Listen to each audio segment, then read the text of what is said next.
Right, so I've gone through and grabbed out all the Makita tools I have, and for this week I'm going to be using them every day on site, trying to use as many of these tools as possible, and I'll be reviewing them while using them on site. This is going to be the final part of a series of videos I'll be making where I've been trying out different brands of tools on site. So far we've tested AEG, Bosch, Hikoki, Milwaukee and DeWalt, and I'm really keen to see how Makita goes. I'm pretty sure everyone's seen a guy on site with some old beat up Makita tools that have been around for a decade or two and they're still not skipping a beat. I don't think there's many brands out there that can really compete with the durability of Makita tools. And when you're forking out thousands of dollars on a tool brand, it's good to know that your tools are going to last. For this entire week, while I'm testing these Makita tools, we're going to be at the same job working on this frame. So although this video is about Makita tools and we're going to be looking at Makita tools, I'm also going to talk through a few things that we're building as we see this house go up throughout this week. At this point, we're a few days into this frame already. The boys are working on the subfloor, throwing up all the posies, and whilst they're doing that, I'm going to jump out at the back here and frame the last couple balls that we need for this little shed. So normally when we cut studs, we wouldn't be using a cordless battery saw. We would set up the miter saw. Since we only need 20 or 30 studs here, I'm not going to waste the time setting up the miter saw, especially when we got Makita's 40 volt saw. In my opinion, I think this is the best cordless saw on the market. I've used DeWalt's 54 volt, I used Hikoki's 36 volt, and I believe this one is the best built saw. It gives us the most power. Ripping through beams, this saw is sensational. And I think I can say the same thing about a lot of Makita's 40 volt range. At the start of the video, we did talk about how durable Makita's 18 volt tools are. You see them around all the time, they seem to last a lifetime, but there was a point when Makita started to fall behind the competition, when DeWalt started releasing the 54 volt tool, and a lot of the brands started to upgrade their tools. I felt like Makita was going to be left behind until they released the 40 volt. The only 40 volt tools I have is a 40 volt cordless saw and also the miter saw, which we will be using in a day or two when we start cutting all the studs for upstairs. And the fact that we got a battery miter saw, which I can use all day cutting studs, says a lot about the 40 volt. Now, unfortunately, most of the tools I do have are the 18 volt tools, so we will be looking more at those during this week. But I do want to get my hands on a brand new 40 volt combo kit and actually have a play around with all of Makita's 40 volt tools. We might have to do that later though. I'm still trying to recover from that big unboxing video we did do a couple months ago.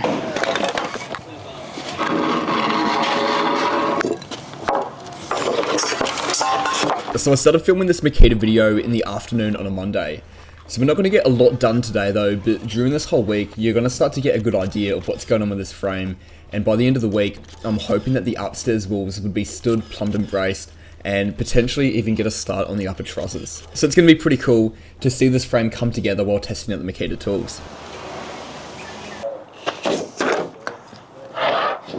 This little storeroom that I am framing here, even though it's on its own little slab, it is going to be attached to the house when we do the roof. For upstairs, there are trusses come in, but for the rest of the house, a lot of it is going to be hand-pitched rafters, and there's a few cool designs going on with it. I think it's going to be a pretty fun frame to do, but unless we have one of the best weeks of our life, I don't think we'll be getting the rafters done this week. If that's the case, it won't be in this Makita video, but I'm actually working on a separate video as well, where I'm going to go through the entire frame, talk through the entire process, and hopefully that will be posted a week after this Makita video comes out.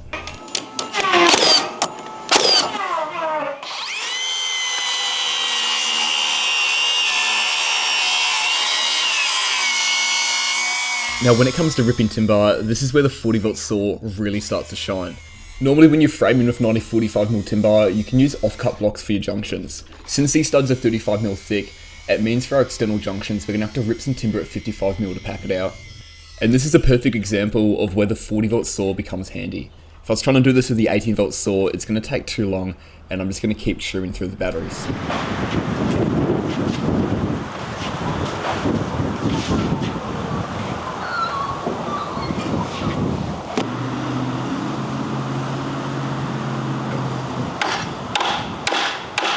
Alright, so I'm going to test out Makita's oscillating tool. I haven't used this yet. Looking at it, it actually looks pretty cool. I almost thought it was a 40 volt tool when I first picked it up because it's kind of got that more modern look that the 40 volt tools do have. The thing that matters though is the performance and how it feels the vibration. I'm blown away. I haven't used it, but turning it on, this is on the max setting right now.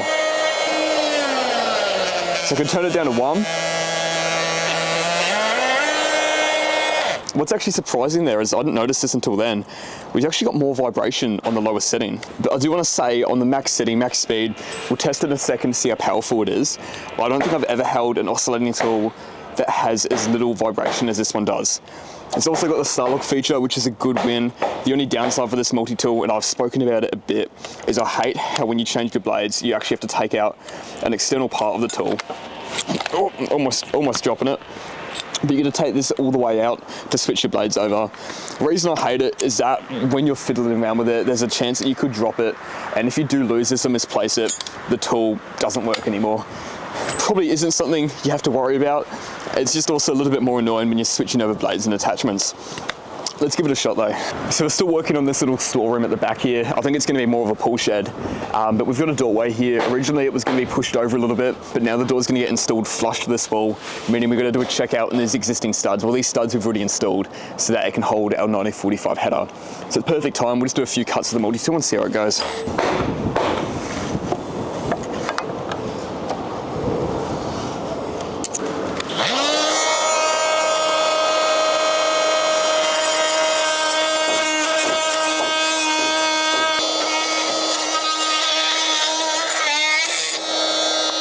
I'm actually pretty blown away with how little vibration you do have using this tool. I want to say it's one of the best multi-tools I've used. It's not as powerful as Haikoku's 36 volt, but Haikoku's 36 volt also broke after me having it for a month or two. We haven't used this a lot yet. We'll keep using it, see how it goes, but I'm actually just really blown away with how little vibration we have while using it. With that pool shed and storeroom done, we're going to jump back on with the other boys on the main house, and we're going to help finish off the subfloor. They've gone through, they started chucking up posies while we're waiting for beams, so now we can go through and put some beams in afterwards, which were meant to be there to hold the posies up, but we had to do this in a bit of an unusual manner. While running around and doing these beams, we're going to be getting a bit more use out of the Makita drill as well, as we bolt everything together.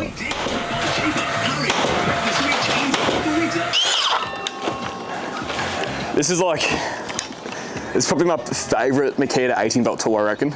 Yeah. Well, you got your drills, you got your drivers, they're all handy, they last, but they don't have power. This doesn't have power. I'm not going to say it's got power, but it's just so easy to work above your head and doing beams. It's one thing I love about this. Makita's 40 volt will definitely cut through quicker, but it's just big and it's awkward to hold. This saw is perfect for this stuff.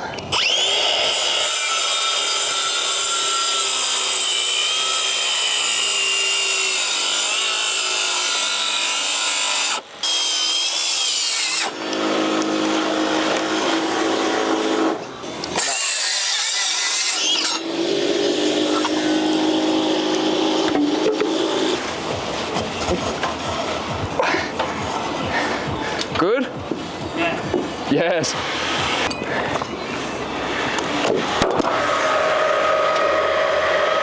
Yeah, I'm good.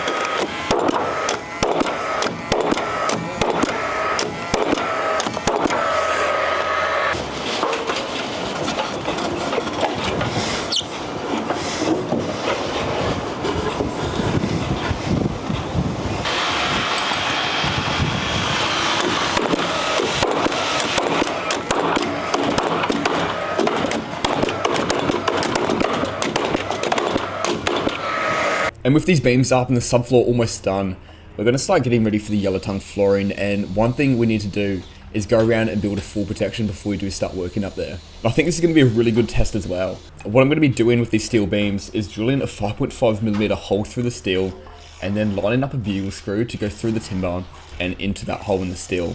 So the 5.5mm hole is just slightly too small for the screw, so as I screw it in, the thread of the screw is going to dig into the steel to really hold it in place. The issue with this though is you need a lot of force to really get it in. And one thing I've noticed over time is that Makita impactors do struggle a little bit. They're not the most powerful on the market, and this is the type of job where that might come out and show.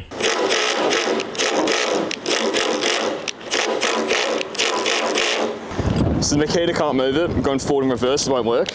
Do you think this will work? Another 18 volt tool? I know the impact is definitely better, but let's see. It's actually insane.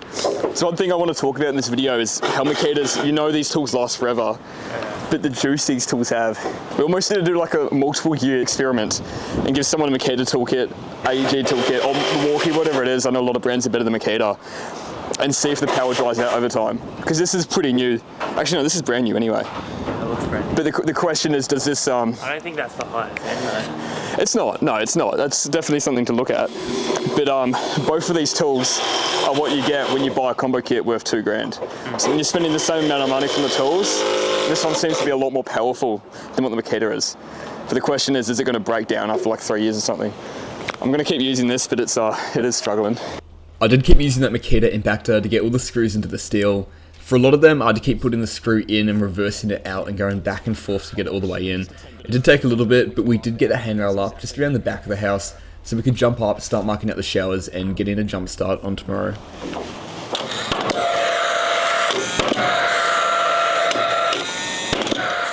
For the flooring, we've got these James Hardie scone sheets, and we're going to be laying these in the bathrooms. They are a cement sheet, which is a bit harder to cut through than timber, but I changed the blade of the Makita 40-volt saw, and we didn't have any issues cutting through and ripping these James Hardie boards today. We had a few 40-volt saws upstairs, and we kept switching between them as well when we started doing the yellow tongue flooring. I wasn't paying any attention to see how long the batteries last, how many rips and how many cuts we got per saw, but it didn't feel like we're going down and changing the batteries often, which is definitely the biggest thing we're looking at when using battery saws. It's handy to have them, but especially in a day like today, when we're probably going to be using the saw in the same area, cutting flooring sheets, it sometimes would be a bit quicker. It might be more efficient to run up a lead and have a corded saw there. If the Makita 40-volt saws kept dying and we had to keep running up and down the ladders changing the batteries, they wouldn't be worth it. Alright, we're done for the Wednesday, and yeah, we didn't really use many Makita tools, or actually get a lot done either for that fact. I did say for this video we're going to be talking about what we build as well as looking at Makita tools, and we've had a bad couple of days, especially today. A lot went wrong. We started the day, on my behalf, I didn't check how many nails we had, so as soon as I got to work was on hold. We had to get some more nails. The boys were busy for a little bit, but I had to go get more nails. Came back, started flooring the wet areas. We ran out of the James Hardie sheets, so we had to order another sheet and get another sheet in to finish that. We were low on the liquid nails, so I had to run back off to Bunnings to get more liquid nails, and then we ran out of yellow tongue. Like, everything that could have gone wrong went wrong. On top of that, we actually had a few more posies to play around with. At the front, we got a bit of an angled beam, and the posi manufacturer didn't adjust or alter the posies to hit a beam on the angle. They still cut them square, and there's no way to really hold the posies up. They supplied some metal brackets. I'll get some footage of that tomorrow to show you. And there's these right angle brackets which we're meant to use to screw the posi to the beam, but you can't really screw a right angle bracket onto a beam that's on an angle. There's no way it's going to work. We've put a lot of nails in it for now. We're going to try to figure out a good method to, well, we're going to talk to the engineer and see if he's got a good method, because he needs to be the one that approves it for the inspection. After a not great day yesterday, we now have a little bit of a push for today and tomorrow. We have trusses coming around 10 or 11 AM on Friday morning. So we've got all today and a few hours in the morning tomorrow to go through, finish flicking out upstairs, finish the flooring obviously, and then to also go through and build all the walls and plumb all the walls and brace them off. We need to make sure we get them done because there's a fair few trusses that are going to get craned up to the top. If we don't get them done and the trusses don't get craned up to the top, it's going to cost us so much time later in labour having to pass up all the trusses. It's been a while since I've used this saw. This is Makita's 235mm corded saw. The reason I've got this out is because we are framing completely out of 35, and this saw can cut through 2 at 1. We didn't use it for downstairs because I didn't realise we were using 35 at that time and I left it at home. But this means that we can just go through, nail our plates together, and then I'm just going to run around with a saw, cut through both at once. And it makes the job quicker and also minimises any errors of having to measure both bits of timber separately and potentially cutting one wrong. I don't like the safety you got to press down. It's a bit awkward.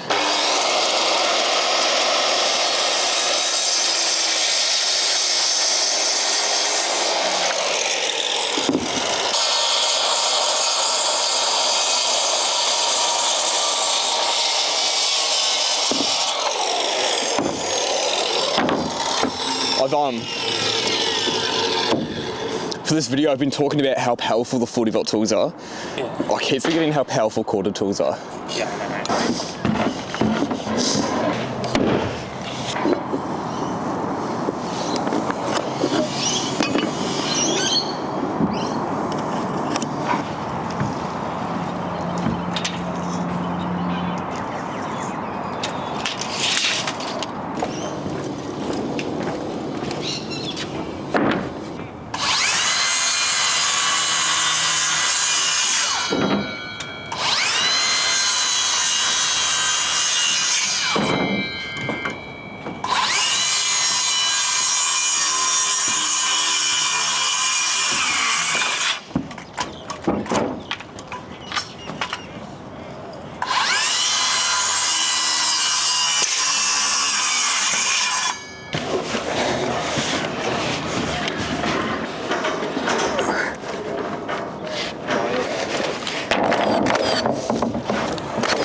We had a good day today smashing the walls out, which is what we needed. It's a bit of an unusual shaped upstairs and we didn't have a lot of room to really spread out walls and build a whole batch at once. So we just built a couple walls at a time, stood them up, and we did get that yellow tongue to finish off the flooring too. So I got the 40-volt saw once again, kept testing it, doing some rips, and chucked in these last few sheets of flooring so that we could flick it out and hopefully finish off all the walls tomorrow. Today was a bit better than yesterday.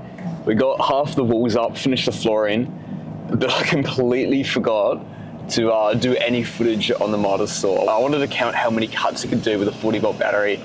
Doesn't matter too much anyway. We've done a few tests on that. We know it does last alright. Over the pre-cut though, Mitch was on it and he only changed the battery once. So it does last a while. It's a really good saw. Even though we did have a good day today, I am happy with what we got done today. We still would have liked to get a little bit more done.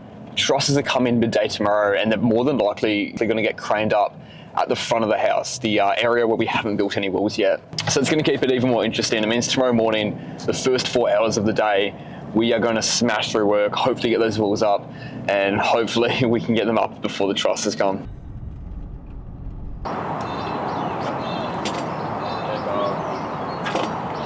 Going through the footage now, and I thought I filmed a lot more this morning. I was quite stressed. We were really under the pump trying to get these walls up. We had to flick out all the wall plates, we had to cut on the wall plates, and then obviously frame the walls. So it was obviously going to be a big push, and I think I just had to leave the camera alone for most of the morning to make sure we got it done. I couldn't believe how lucky we were on the timing of these trusses. They did come a bit earlier than what we were expecting, but they did rock up when I was finishing the last few pitching plates for these trusses to land on. We didn't get all the walls done. There were about 3 walls that we did purposely leave out just to make sure we could get the external walls up, plumbed and supported for these trusses to land on them.